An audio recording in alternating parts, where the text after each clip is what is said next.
नमस्कार। आप सभी का एक बार फिर से स्वागत है हमारे चैनल बाल भक्ति में। आप सभी को नवरात्रि के तीसरे दिन की हार्दिक शुभकामनाएं। या देवी सर्वभूतेषु मां चंद्रघंटा रूपेण संस्थिता, नमस्तस्यै नमस्तस्यै नमस्तस्यै नमो नमः। नवरात्रि के तीसरे दिन मां दुर्गा के तीसरे स्वरूप यानी मां चंद्रघंटा की पूजा की जाती है। जो लोग दाम्पत्य जीवन में हैं, उनको तो मां चंद्रघंटा की पूजा अवश्य करनी चाहिए, क्योंकि इनकी पूजा करने से दाम्पत्य जीवन सुखमय होता है। देवी की कृपा से व्यक्ति को सुख और समृद्धि की भी प्राप्ति होती है। मां चंद्रघंटा के मस्तक पर घंटे के आकार का अर्धचंद्रमा विराजमान है, इसीलिए इनका नाम चंद्रघंटा पड़ा। मां चंद्रघंटा के शरीर का रंग सोने की तरह चमकीला और इनका वाहन सिंह है। मां चंद्रघंटा का स्वरूप स्वर्ण के समान चमकीला है। उनका वाहन शेर है। उनकी 8 भुजाओं में कमल, धनुष, बाण, खड्ग, कमंडल, तलवार, त्रिशूल और गधा जैसे अस्त्र और शस्त्र सुसज्जित हैं। गले में सफेद फूलों की माला पहने मां अपने मस्तक पर चंद्रमा के समान रत्न जड़ित मुकुट धारण किए हुए हैं। वो सदैव युद्ध की मुद्रा में रहते हुए तंत्र साधना में लीन रहती हैं। मां चंद्रघंटा माता पार्वती का ही रौद्र रूप है। राक्षसों के अत्याचार से मुक्ति दिलाने के लिए मां पार्वती ने युद्ध करने के लिए इस रौद्र रूप को धारण किया था।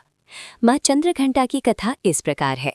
पौराणिक कथाओं के अनुसार जब महिषासुर ने तीनों लोकों में आतंक मचाना शुरू कर दिया, तब सभी देवताओं ने ब्रह्मा, विष्णु और महेश से सहायता मांगी। महिषासुर स्वर्गलोक में इंद्रदेव को हराकर अपना आधिपत्य जमाना चाहता था और देवताओं के साथ युद्ध कर रहा था। ब्रह्मा, विष्णु और महेश ने देवताओं की व्यथा को सुनकर क्रोध प्रकट किया, जिसे उनके मुख से एक ऊर्जा निकली। इस ऊर्जा से मां चंद्रघंटा प्रकट हुई, जिन्हें भगवान शिव ने त्रिशूल, विष्णु ने चक्र, इंद्र ने घंटा, सूर्य ने तेज और तलवार तथा सिंह प्रदान किया।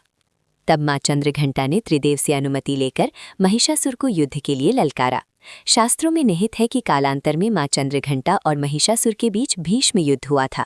इस युद्ध में मां के प्रहार के सामने महिषासुर टिक न पाया और उस समय महिषासुर का वध करके मां ने तीनों लोकों की रक्षा की थी। तीनों लोकों में मां के जयकारे गूंजने लगे और कालांतर से मां चंद्रघंटा की पूजा उपासना की जाने लगी। मां अपने भक्तों के सभी दुख हर लेती हैं और साथ ही उन्हें सुख, समृद्धि और शांति भी प्रदान करती है। इसीलिए साधक को पूरी श्रद्धा भाव से नवरात्रि के तीसरे दिन मां चंद्रघंटा की उपासना करनी चाहिए। मान्यता है कि मां चंद्रघंटा की पूजा करने से व्यक्ति को आध्यात्मिक शक्ति प्रदान होती है और सभी प्रकार के रोग और कष्टों से मुक्ति भी मिल जाती है। मां चंद्रघंटा को भोग लगाने के लिए केसर की खीर का भोग लगाएं। इसके साथ ही लौंग, इलायची, पंचमेवा और दूध से बनी अन्य मिठाइयों का भी प्रयोग आप कर सकते हैं। साथ ही मां के भोग में मिश्री जरूर रखें और पेड़े का भोग भी आप लगा सकते हैं। मां को लाल रंग बहुत प्रिय है।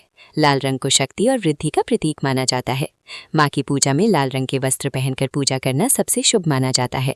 मां चंद्रघंटा आपके पूरे परिवार पर कृपा बनाए रखती हैं और आपके सुख और समृद्धि और सेहत में इससे वृद्धि होती है।